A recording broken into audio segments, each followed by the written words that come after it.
Shalom, shalom Bapak Ibu Saudara saksi-saksi Kristus. Kami senantiasa doakan kiranya saudara semua sehat-sehat selalu dan baik-baik saja di dalam segala sesuatu. Tuhan Yesus memberkati saudara semua.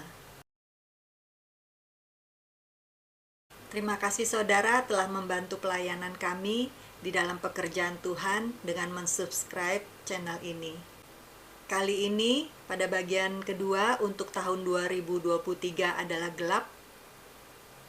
Roh Kudus mengajarkan kepada saya dan kita semua bahwa merupakan tahun pengujian dan pemurnian. Adalah tahun pengujian dan pemurnian bagi umat Tuhan, dan masing-masing pekerjaan orang akan diuji.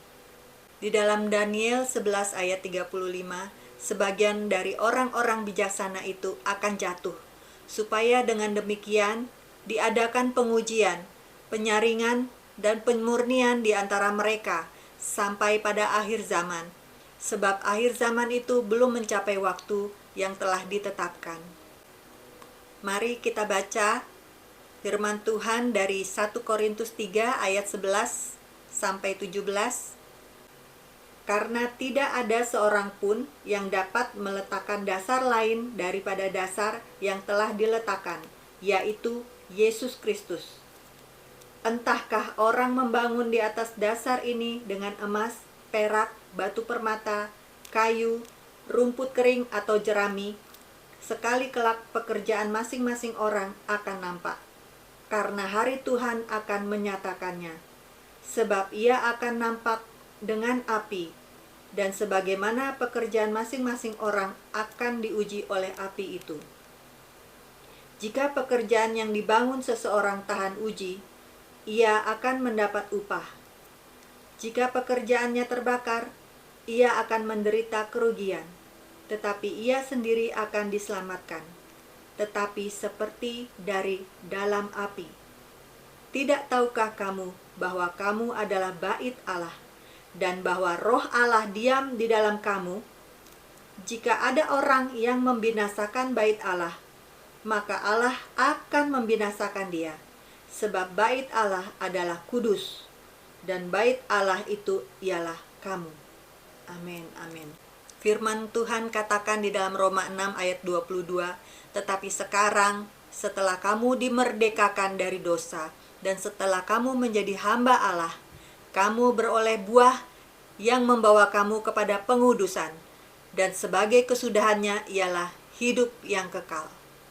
Kemudian di dalam 1 Tesalonika 4 ayat 3 dikatakan di situ, karena inilah kehendak Allah, pengudusanmu, yaitu supaya kamu menjauhi percabulan.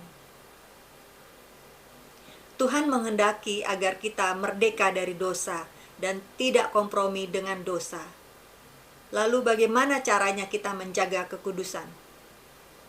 Yaitu dengan mengejar kekudusan, dengan tekun menantikan Tuhan, berdoa dan membaca firman Tuhan setiap hari. Seperti firman Tuhan katakan di dalam 1 Timotius 4 ayat 5. Sebab semuanya itu dikuduskan oleh firman Allah dan oleh doa. Amin. Jadi saudaraku, mau tidak mau kita harus melakukan ini setiap hari, yaitu tekun berdoa dan tekun membaca firman-Nya setiap hari, agar kita masuk di dalam pengudusan Tuhan. Sebab bila kita tinggal di dalam terang, kita harus bersekutu dengan Tuhan setiap hari. Di dalam 1 Korintus 15 ayat 58, karena itu saudara-saudaraku yang kekasih, berdirilah teguh, jangan goyah, dan giatlah selalu dalam pekerjaan Tuhan, sebab kamu tahu bahwa dalam persekutuan dengan Tuhan, jerih payahmu tidak sia-sia. Amin. Mari saudaraku, saya mengajak kita semua agar menjadi terang di dalam dunia yang gelap ini. Firman Tuhan katakan bahwa dalam persekutuan kita dengan Tuhan, jerih payah kita tidak akan sia-sia. Haleluya, haleluya. Terima kasih saudara telah menyaksikan kesaksian ini. Kiranya dapat menjadi berkat bagi saudara semua, dapat membangun tubuh Kristus, menjadi dewasa dan kepenuhan Kristus, dan siap menjadi mempelai Kristus. Amin, amin, amin, haleluya, puji kemuliaan Tuhan. Tuhan Yesus memberkati. Immanuel, Shalom.